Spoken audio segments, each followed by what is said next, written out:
જય ગજાનંદ, જય માતાજી. અગસ્ત મહિનામાં સ્વરાશિના જાતકોના દરેક સપનાઓ પૂરા થશે, એના ધાર્યા કામ પરિપૂર્ણ થશે. કઈ છે આ ભાગ્યશાળી રાશિ કે જેને હવે 2024 અને 2025ના જુલાઈ મહિના કરતાં અગસ્ત મહિનો સારામાં સારો પસાર થવાનો છે? એ જાણતા પહેલાં કમેન્ટની અંદર જય માતાજી જરૂરથી લખી દેજો અને આ વિડીયોને શેર કરવાનું ભૂલતા નહીં. એમ કહેવાય પહેલી રાશિ છે વૃષભ રાશિ. વૃષભ રાશિના લોકોમાં કોન્ફિડન્સમાં વધારો થશે. શુક્ર મહારાજ એને વૈભવ સુખની પ્રાપ્તિ કરાવશે. એનામાં આત્મવિશ્વાસની જે કમી હતી તે પૂર્તિ થશે અને આત્મવિશ્વાસથી હવે કામ કરી શકશે. બીજી રાશિ છે મિથુન રાશિ. મિથુન રાશિને પણ શુક્ર મહારાજ અને ગુરુ મહારાજની કૃપાથી આકસ્મિક ધનના યોગો બને છે. ધંધાકીય ક્ષેત્રમાં હવે એ થોડા ઝડપથી આગળ વધી શકશે. ત્રીજી રાશિ છે સિંહ રાશિ. સિંહ રાશિના લોકોનો પ્રભાવ હવે સમાજની અંદર વધશે.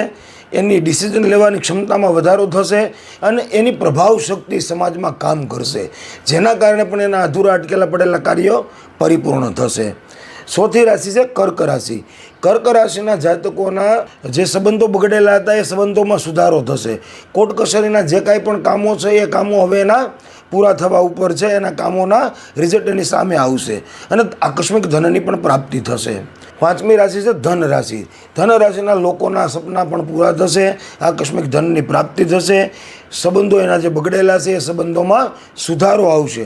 છઠ્ઠી રાશિ છે મીન રાશિ. મીન રાશિને પણ આકસ્મિક ધનની પ્રાપ્તિ કરાવશે.